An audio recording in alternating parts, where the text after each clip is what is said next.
Yuma, are you there?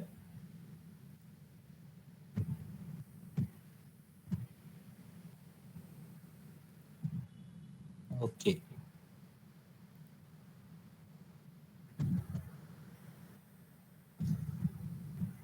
Oh, Amp, are you there?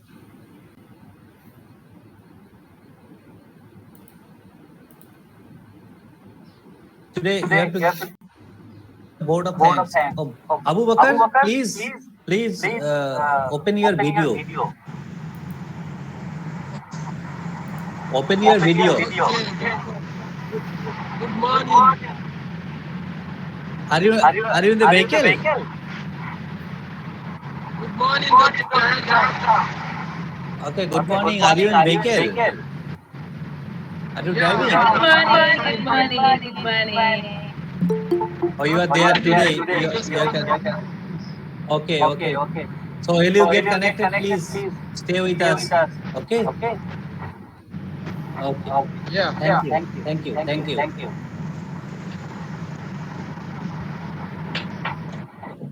Okay. Thank you. And you have to give the vote of thanks today. At least you are connected today. Yes, so I'm connected. Thank you, doctor. Okay. Okay. The network Yes. network is Network. better today. Network. Dominic is there. Okay. Fantastic.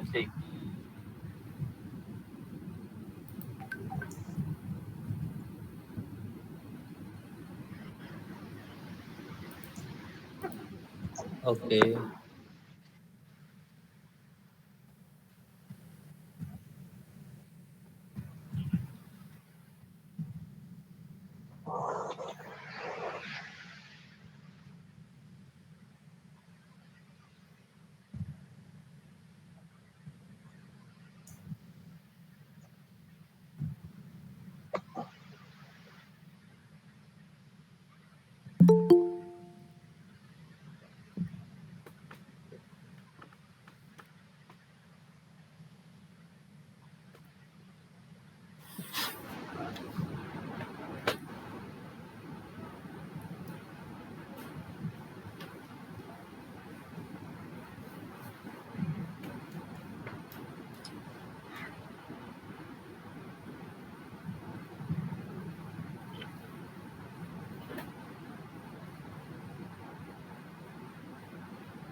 Sitaramanji, are you there?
Siddharth Sitaramanji, are you there?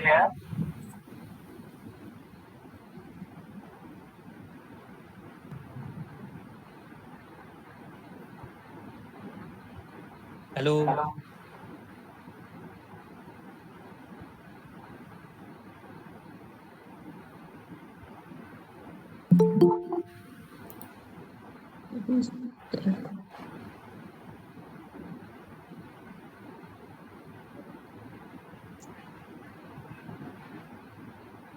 Sitaramanji.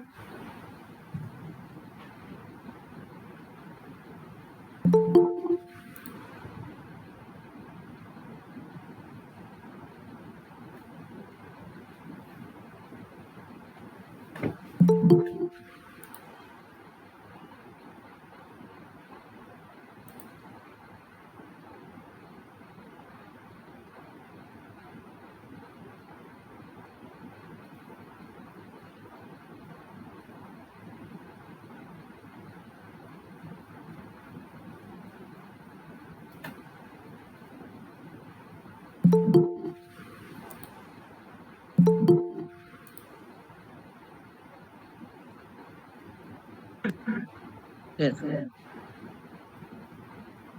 Fine. Okay, fine. Thanks. Okay. Good afternoon. Good afternoon, everybody. Now, today is the second day of our global conference on localizing SDGs. And localizing SDGs, you know that we are going for the series of global conferences already. We have completed 4 such workshops, and this is fifth on SDG 5. And SDG 5 about gender equality. All of you are well aware about that. And yesterday we had 5 presentations, and today we are also going to start our first presentation. And first presentation will be from our own guest from UNICEF, Ms. Ananya Goswami. And our moderator will call, our moderator Siddharth Sitaraman. Yesterday we have introduced him that he was earlier professor from National Institute of Rural Development and Panchayati Raj, work in different capacity in even in Northeastern Regional Center also. And after that, he has a lot of books and publication related to gender issues, and also work in the advisory capacity with government of Canada on the gender issues. So with this, we requested him to start as this session as a moderator. So Sitaramanji, now over to you. Okay, fine. Thanks. Good afternoon to all of you. Now, may I request Ms. Ananya Goswami to start our session on collective agency for women in understanding entitlements and taking action on it. I hope that is the theme of it. And you may proceed. And I think Dr. Jayanta had given you a time of 15 minutes. So I think so you can present the session take over the session from now. Thank you, Dr. Sitaramanji, and thank you, Dr. Jayanta, for inviting me to this conference. Very warm good afternoon from India, and good morning to many of you who are joining from the other parts of the globe. My name is Ananya, and I, of course, work with UNICEF. But what I'm going to share with you today are my own views on how I look at it based on my experiences. And as I put up my presentation, I just want to share that I would possibly be talking about, I'm just trying to figure out how to put it up on a Zoom, on a Google Meet. I'm not very good with that.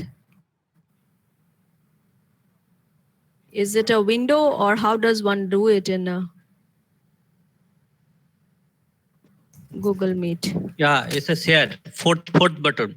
Yes, and then it shows that you show your entire screen or a window or a tab. Window, you take a Window, it shows a window. Okay. But yeah, you put your no. presentation. Yeah, it is coming. Yes, it's coming. Okay, wonderful. So no, you are presenting the entire screen. You select your PPT. That's what I'm not able to do Okay. for some reason.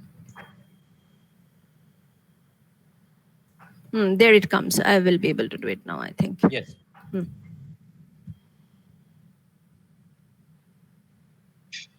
Yeah. Yeah. So what I would do is that I will really not get into the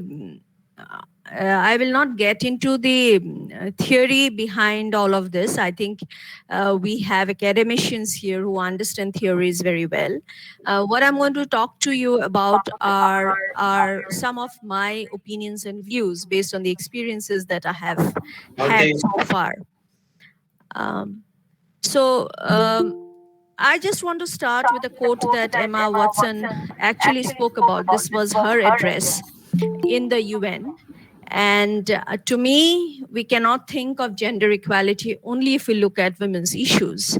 Though I'm going to speak about women collectives, but I would also like to present before us the concept that unless we bring men into the picture and make them equal partners in this conversation, in the investments around gender, possibly we will never be able to get into a position of gender equality. And Emma Watson had really talked about it very eloquently in her address to the UN. And I've just picked up a portion of it to just start off.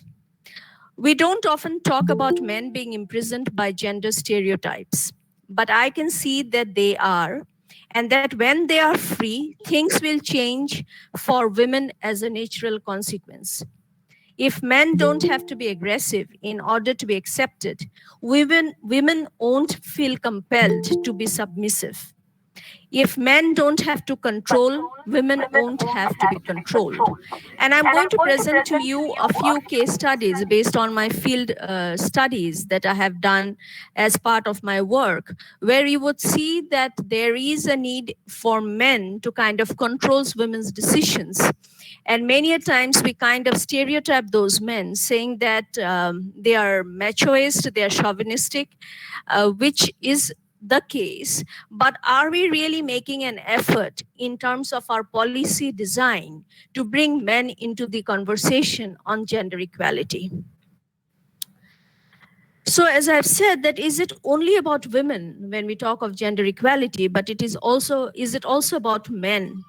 And what role do men have to play in bringing gender equality? And why is it so important for men to be part of this conversation and of the larger investments that international bodies, governments do when they talk about gender equality? I would also like to pose another question to this august audience, that how do we get to an egalitarian world? We cannot get to an egalitarian world if one of the ways of getting there is not through collectivization. Being into collectives, being into communities has been something very primordial with human beings. We have been able to survive the wild animals, all the kinds of different stages of evolution, just because we were in communities. We moved in groups, we collected as groups, we moved from one place to the other. So unless we come together as a community, unless our policies, our programs are designed to address issues which are at the community and through communities, will we be able to really go and get not only SDG 5, for that matter, any of the SDGs. SDGs talk about leaving no one behind. But if we don't take everyone along, are we very sure that we will not be leaving anyone behind? My experience so far tells me that it is so important to look at bringing together voices of women. And I'll just give you a few case stories here where you will see that how important it is to look at organic growth that supports in developing an individual's confidence and also a collective confidence that gives them the strength to fight for their own issues, to get things that they are entitled to. And that process is actually supplemented or kind of taken forward only when, or mostly when, they are into communities. And I think the current COVID crisis that we are all going through, and even this community that we have right now come together, it is so amply clear that unless we work together, unless we are in collectives, we will not be able to fight out things, we will not be able to prosper, we will not be able to address the issues of climate change and these areas of some of us were writing in the chats about how water is contaminated. So water contaminated in one location is actually impacting others in a very different location, because that's the way it's seeping in. What does it tell us? That everything is interconnected. And when everything is interconnected, if we are not organized as groups, if we don't evolve together as collectives, how are we supposed to achieve common goals for human beings? These are just some of my experiences. The picture that you see on the right is about an entitlement assessment that UNICEF had done along with Assam Rural Livelihood Mission. Now, what was this entitlement assessment all about? It was a way to kind of explain in very simple, practical, realistic terms to rural women what are their entitlements. And we took up a few. For example, that they are entitled to food, they are entitled to housing, they are entitled to certain schemes that the government has to offer for them, they are entitled to sanitation, to education, so on and so forth. And this assessment was done in 9 districts. It covered more than 10,000 women collectives and across 24 blocks. So it was quite a mammoth exercise in that sense of the term. And some of the experience, this was the format that we used. I'll not get into the details, and I'm sure it's not very visible, the details of it. All that what we did was, and why I'm displaying here the format, is just to explain to you that it was a very simple way of talking about something which was very fundamental, or which is very fundamental and basic to us, without using too much of a technical jargon.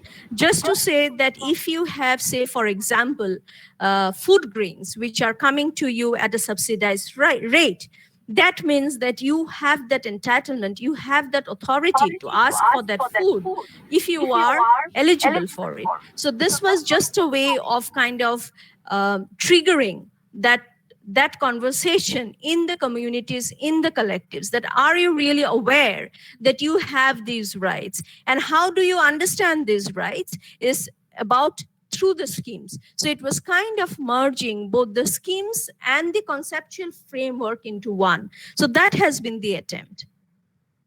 So what we see out of it? What we see out of it is that definitely knowledge is a pathway of change. That if we are to change, if we are to talk of gender equality, we would have to give people the knowledge. That is the basic fundamental need.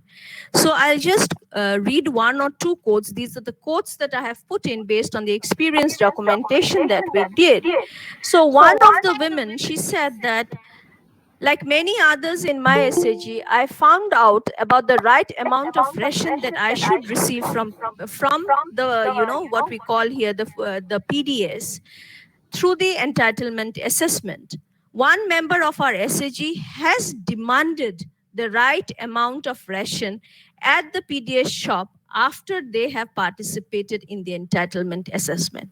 What does this have to tell us? That when we give knowledge to people, they know how to ask for things that rightfully belong to them.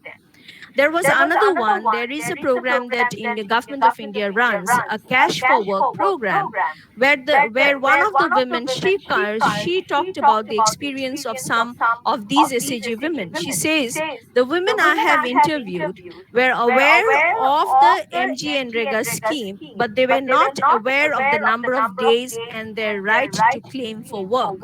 So they knew that through this scheme you get work, but they were not aware that you have a right to claim for that work. So basically, what do we see? That there is a need to give knowledge, and when we give knowledge, then people are able to demand for it. The last one that I want to quote here is about a maternity cash transfer scheme of the government of India. So one of the members, she said, I remember a woman being eligible for the scheme, but having no awareness of the benefits provided under it. she was delaying her visit to the sub center as well. So once you get pregnant, you have to register with a clinic, and she was delaying that register. Only when she got to know about the scheme, she got motivated enough to be able to avail the benefits, and she went and got registered herself in the scheme. So this is the point that I'm trying to make here, that how important it is for us to see how we use knowledge as a pathway of change. Speaking about collectivization and COVID, I just want to share with you some of the experiences that we have had. So when we talk of collectivization, when we talk of people being in groups, and here I'm talking of women self-help groups, but I think equally it is similar for men groups as well. And that's where I will be talking about when I speak to the recommendations. So these SHG members, some of them, we just interviewed them last week, and they were saying that what kind of was very helpful for them, particularly in this second wave, which has been devastating for India, is that they were able to reach out to each other. The conversations that they had over phone or the WhatsApp messages, that really supported them.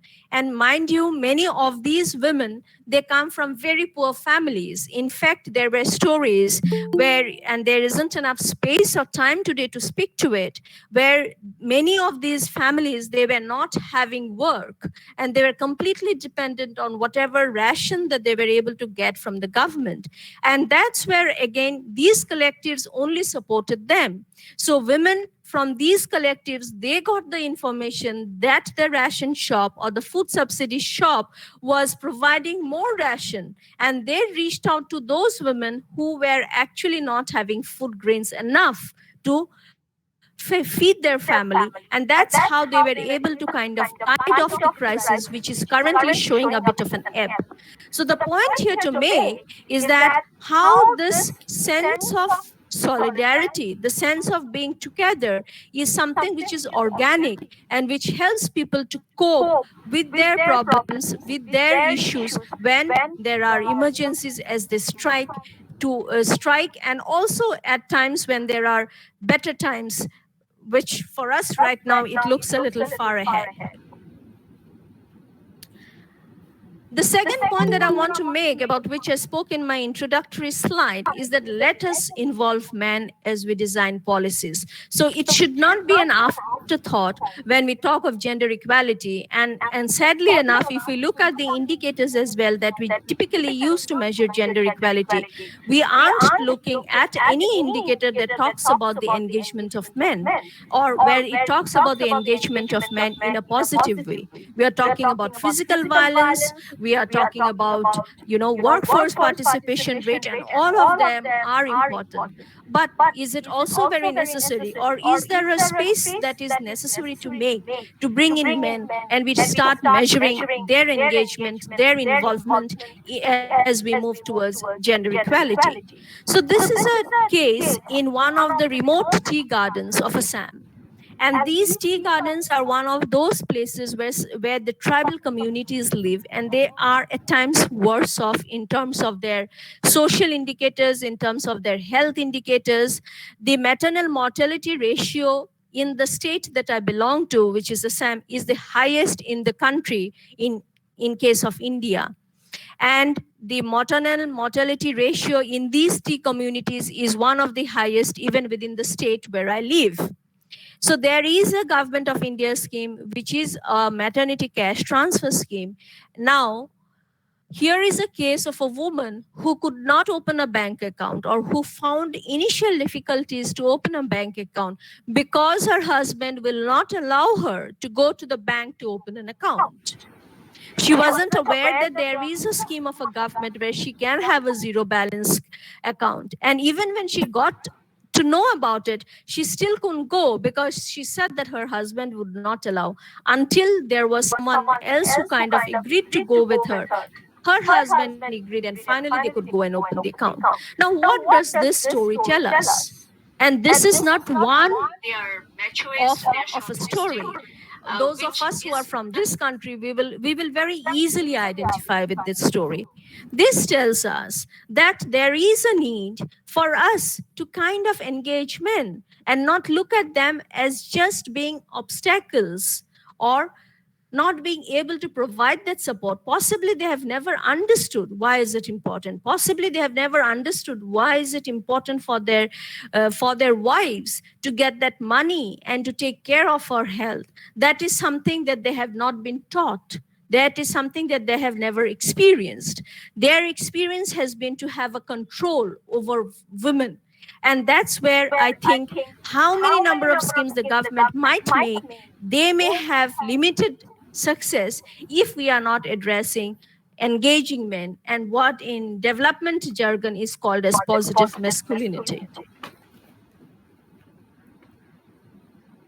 As we talk of gender equality, it is also equally important for us to look at social norms, to challenge those norms, to transform our own habits. This is again a case of another remote place in the state of Assam, and again of a tea community. And here you have the frontline worker or the health worker who is saying that she finds it very difficult to kind of counsel women on the need for nutrition when they are pregnant or when they are lactating mothers. She says that those kinds of information, when shared, is not viewed well, is not accepted well. And in many cases, she said that there was a woman who was not even willing to listen to her. So what does that say? That the woman is not valuing herself.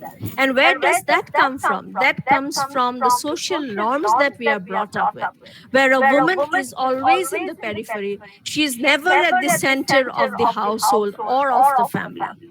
So how can we talk of having programs that will bring women equality would bring gender equality if we are not addressing these issues of social norms, and if we are not designing schemes keeping the point in mind that we have to make investments in transforming our own habits. This is my final slide.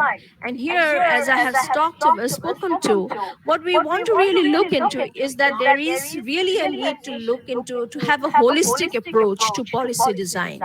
So policies, when they are designed in a very singular approach, just addressing one problem, for example, if there are maternity cash transfers, they are designed to just address that problem. Possibly they are not getting the outcomes that are intended to. In case of maternity cash transfers, the outcome that we are looking at is better maternal nutrition. But is that going to happen if we are not going to, if there aren't a change of social norms, if there aren't an engagement of men, then the monies will come. And there are so many cases, friends, that I can speak to you about where women have said that I don't know, the money comes to my husband's, to my account because it has to be in her name, but my husband has complete control over that account. So I don't know when the money is coming, what is happening to the money. Which means what? That investment that the government is doing is possibly getting into a black hole. Then how do we bring in policies which trigger community action, which kind of doesn't leave a woman in, or doesn't look at a woman in isolation, but looks at her in a community, in a collective.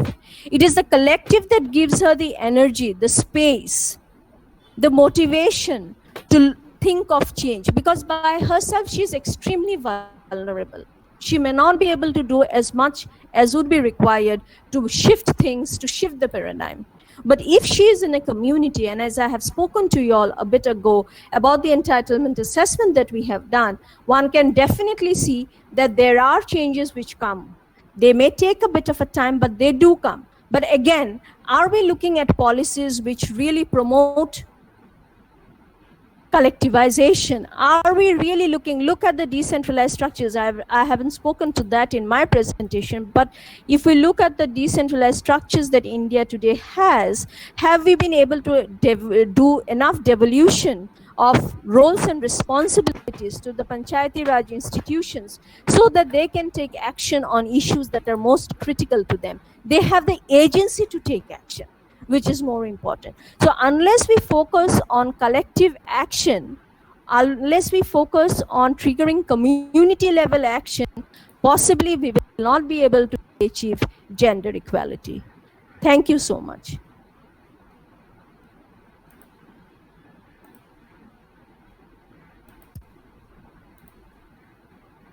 Yes, an excellent presentation, and probably one which I've liked it in the initial stage itself. Now, I will come down. I've got a few clarifications and a few these things which are in tune with the study which I'm taking in the EIG states and Assam. Now, in that case, I think so I can also have some of your inputs to introduce with it, courtesy acknowledgement. Thanking you, madam. Now, the next speaker I think so is Fatmata Balu. Is she here? Fatmata Balu? Dr. Jayanta?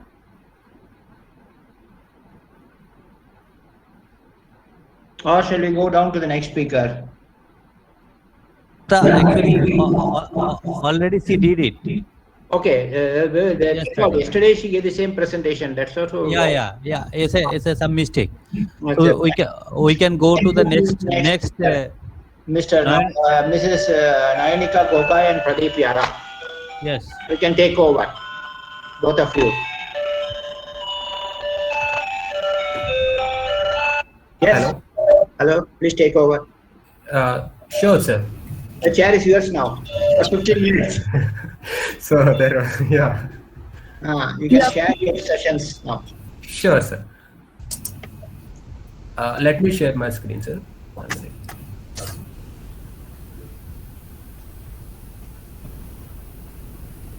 A very good afternoon to each and everyone. My colleague is sharing the screen, but it's a very great journey with the Global Forum for Rural Sustainable Development on the ongoing webinar series of Sustainable Development Goal.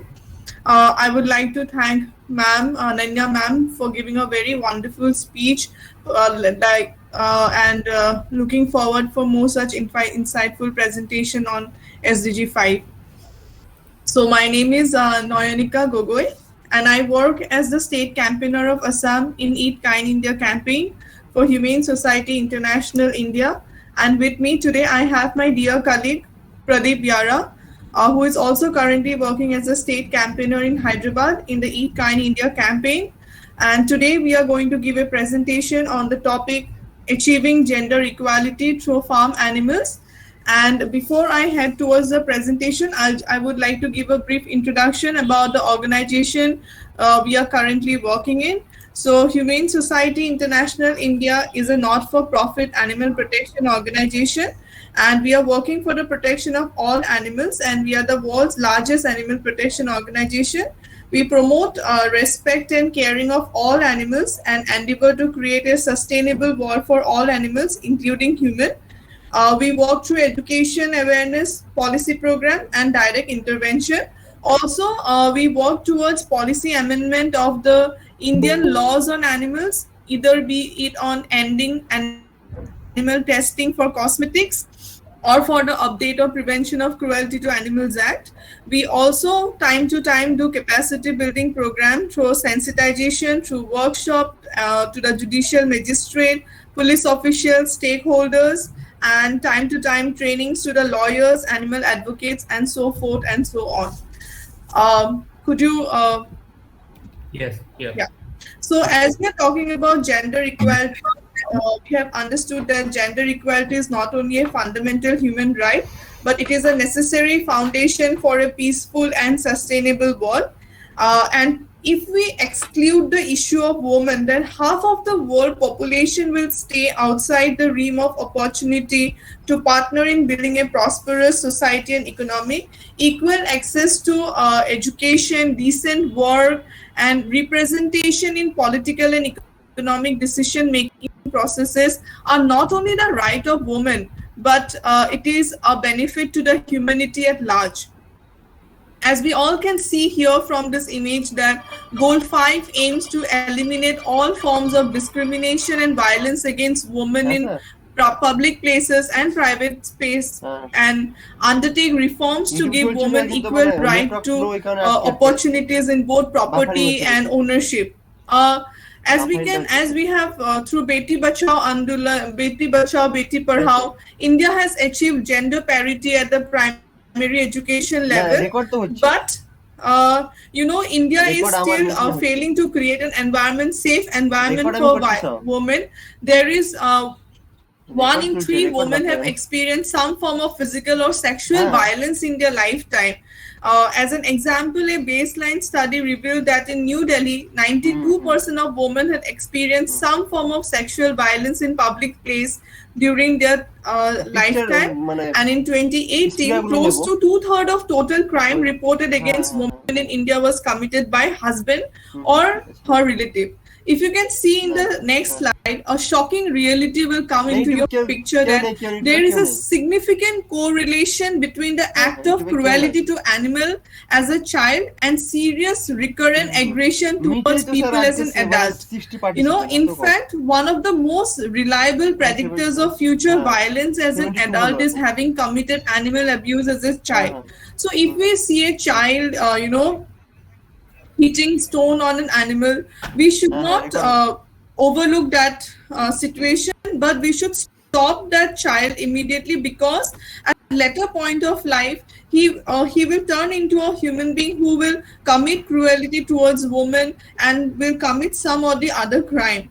Generally, what happened that we neglect such kind of situation, thinking it to be minor personality disorder, but it is a deep mental disturbance, and that is one of the reason that crime towards women still persists in our society, and it is need to be we need to take it in a serious manner, because in my next slide you will see that there are some case story why our India is not a safe place for women, because this is an example from Jisha rape case.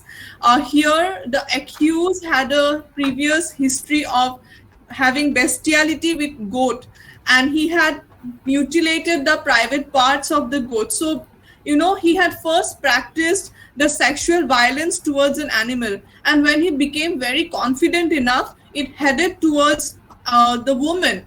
Similarly, on the left hand side of my PPT, you will see that serial rapists like Ted Bundy, who has first committed cruelty towards animal, and when he became confident enough, he started committing serial murders and different kind of sexual violence towards women. So it is a kind of interlink that we are trying to connection. So in the next slide, it is extremely important to consider the welfare and protection of all animals, irrespective of their species, to maintain harmony and peace in the society, and to create an environment favorable for protection of women and generate their livelihood. But this is a view of an industrial livestock farming, where most of the growth of the egg and meat production takes place. The welfare issues of farm and animals workers are grossly neglected. Both the animals and the women are grossly neglected in this kind of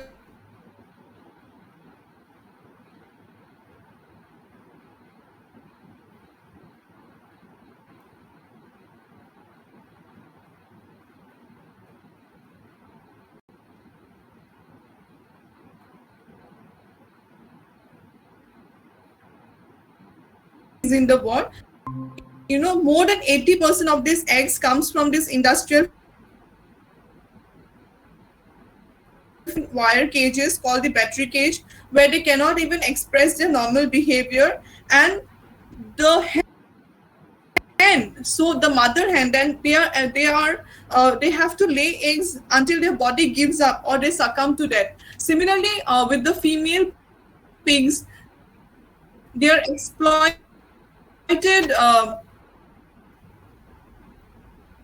So so small that they cannot turn around it, and then they are impregnated over and over again until their bodies give, and then they are sent to slaughter. Similarly with the dairy cows, they are repeatedly and they are forcefully impregnated through artificial insemination in order to increase milk production. They are so sad that they are separated from their babies almost immediately. Cows, like just like a dog, cows, like any other animal, they share special bond with the younger ones. So you all might be thinking that why we are trying to relate the interconnection between the farm animals and the women issues, because animal suffering is gendered. Please, this line is very important, that animal suffering is gendered. The female animals are disappropriately exploited because of their reproductive ability. They are mishandled, they are treated cruelly, and they are forced to reproduce in order to continue the cycle of violence and human profit. So we have seen that why it is so important to build up the compassion or to think about the welfare of the animals, because animal issue is a woman issue too.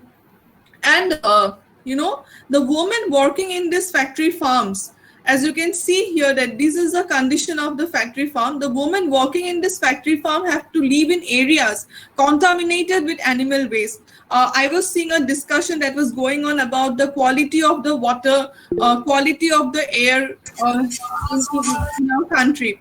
So you can see here that this is the area where the women work. They have no access to healthy food. They are continuously inhaling the air that is so intoxicant, filled with ammonia. Even though we see the involvement of women in raising pigs, hen, chicken, cow, but they are rarely allowed to eat, or even if they receive some, it is at their dispense of their husband. Especially in the rural setting, they have to work without proper safety gears. And the quality of water, in the next slide you will see that this is what the quality of water in the factory farm. So the quality of water in the factory farm was tasted by the NIRI group, and then they have seen that there is high percentage of lead content in the water. And if there is lead content, then the people who is drinking water from these areas, that women will suffer from reproductive issues. There will be kidney disorders, increased blood pressure, and not only the women working here, the men working here, the children, the children who stays along with their parent, they have to be in this unhygienic condition where they have to, continuously be in this very unhygienic condition. So because of this reason, a report was given by HSI, which you will see here. That next is that this occupational exposure to zoonotic viruses and antibiotic resistant bacteria poses significant risk to workers and their families. So the women who are working in this kind of factory farm, although we are in India, we get eggs at the price of 6-7 rupees, but the producers are compromising the entire ecosystem. They are not concerned about the human health, neither the animal or about the environment. So these are the breeding ground for the zoonotic diseases that are transferred from the animals to humans, Salmonella, E. coli, and then this woman can be easily affected by it. Next, in my next slide, you will see that there is this kind of factory farm violates the child labor. They grossly violate the Child Labor Prohibition and Regulation Act 1986. So these are the child. They were supposed to go to school, but instead of going to school, they are either working in these factory farms, or either you will see them taking care of the younger ones. You can see in the next slide that she's a small girl and she's taking care of the younger one. And look at the face. You can understand that they are malnutrition and they are suffering from some of the other diseases. So the girl child is from the young age, they have to go through several violations, or they cannot even enjoy their basic fundamental rights. And in reality, the sad part is that in reality, most of them are either unpaid, even though they are equally working like a man in the farm, but they are unpaid, they are seasonal employee, or they are part-time worker, and there is huge discrimination in the payment of wages. The women workers always, it is seen that they always get less wage than the man. And in the next slide, you will see that Carol J. Adams, who wrote the book The Sexual Politics of Meat, mentioned that women and animals are part of the same system of inequalities. As the woman is an object to the service of man, the animal is an object in the service of human. Objectification of body is something that is against gender equality. So although farm animals are raised in billion, in the next slide, if you read the statement, as we have seen that so many farm animals are raised, like 80 billion farm animals are raised, or 1.7 trillion farm animals are raised, but there is unequal distribution of food, and the women from the rural areas are worse fed. Because of that, they suffer from anemia or under health disorders, and then they are not empowered. They do not have money in their hand, and sufficient money in their hand, and many women through their interaction, we have understood that they emphasize that they want to save the meat, eggs, and other animal product for their husband, but they do not have it. And it is seen that people with power only enjoy the meat that is grown, that is the income. The middle class people, they are enjoying the meat. So even though we are raising so many animals, why there is still poverty, why there is still hunger, why there is still malnutrition? So we need to improve the condition and lifestyle of the woman by working on models which will talk about sustainable and higher animal welfare standard alternatives and plant-based alternatives. The current system of raising animals in the intensive factory farm is like a cruelest form of capitalist consumption because of the large farm animals. The sad part is the producers of this large factory farm, they take away the land of the small growers, for which the small growers have to exit from the market. And Carol J. Adams has mentioned one very important point, that plant-based economies are more likely to be egalitarian than animal-based farming, because in the animal-based farming you will see that most of the time the man of the family is either he is in the market for butchering the animal, for selling the animal. The woman has no involvement here. But if the woman is in the plant-based economy, she is the gatherer of food. There will be individual resources of the culture, and in this culture both the man and the woman will be doing the activities together, and she will receive autonomy and degree of self-sufficiency.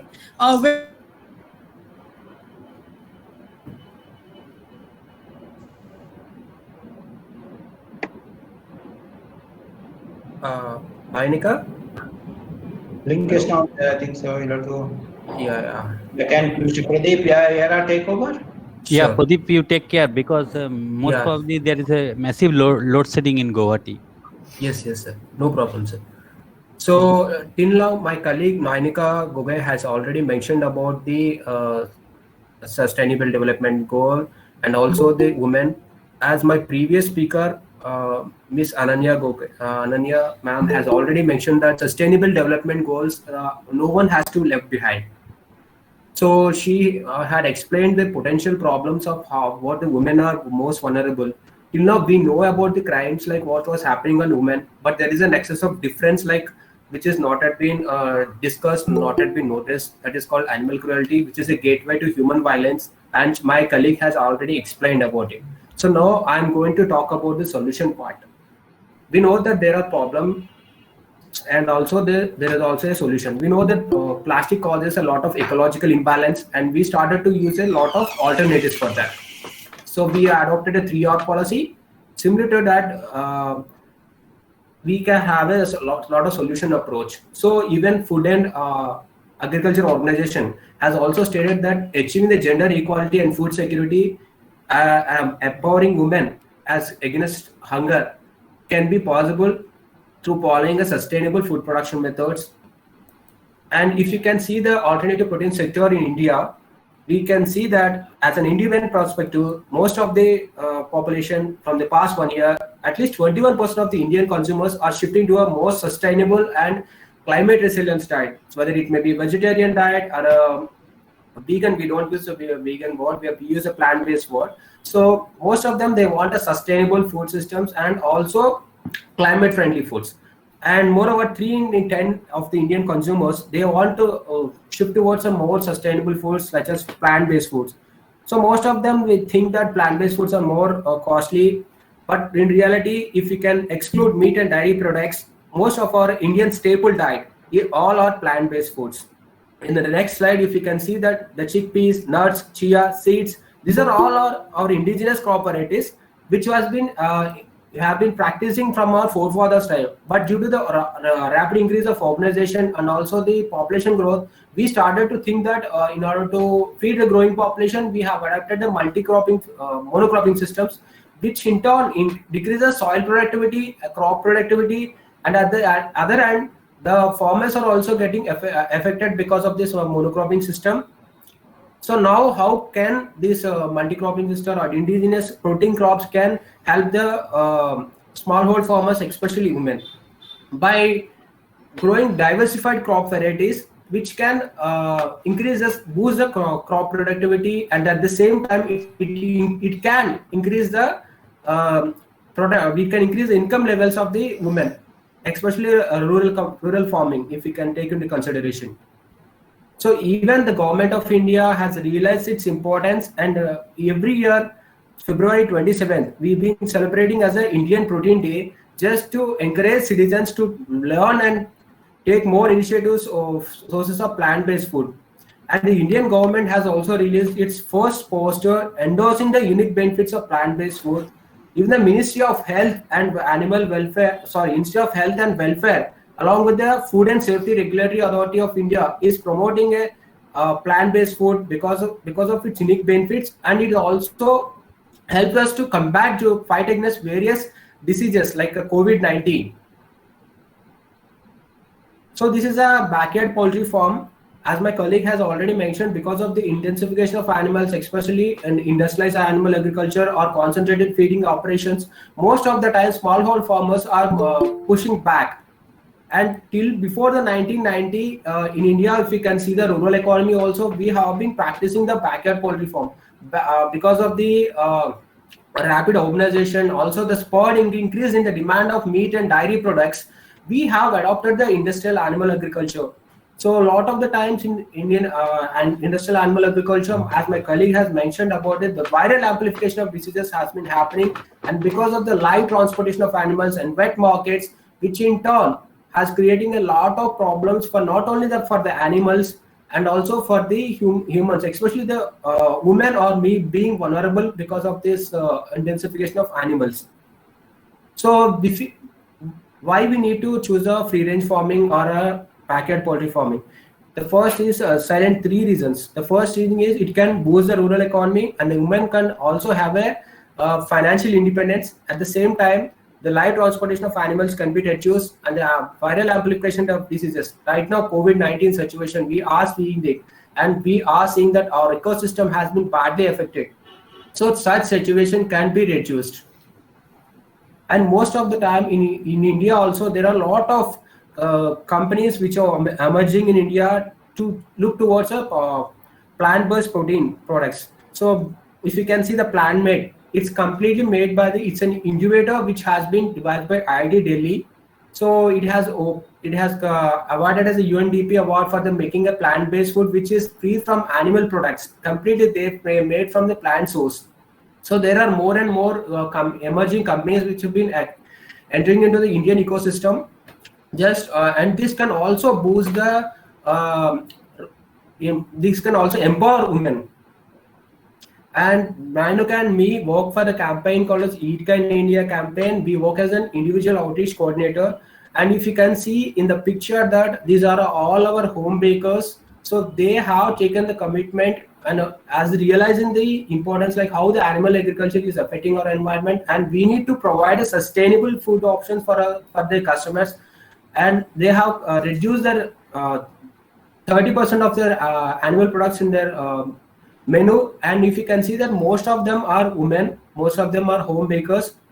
And this is our ongoing conferences with the Global Forum for Rural Sustainable Development. We are thankful to Jain Chaudhary sir for giving this wonderful platform and speaking about the sustainable development goals. As the sustainable development goals, which tells us no one has to be left behind, and there is a nexus of relationship between the farm animal welfare and also women and like gender equality. And this is one of our campaign which we did call as End Battery Cage. So we have organized a Zero Movement Challenge in near Jantar Mantar in Delhi, where a lot of students has come to us. So we have given a task like to stand an A4 size sheet of paper for 10 minutes. So after that, they have realized the pain, like how they realized the suffering of animals, how the animals have been suffering in the battery cages. So after that, they have signed the ban battery cage petition. Later, we have submitted to the Ministry of Forest and Climate Change. So we have received a huge number of responses. Later, the petition has been sent to the Delhi High Court for review. So now the petition is under progress of the Delhi High Court. And we are proud to say that Ambala Institute of Hotel Management have adopted the animal welfare policy in order to, they have started to implement the better animal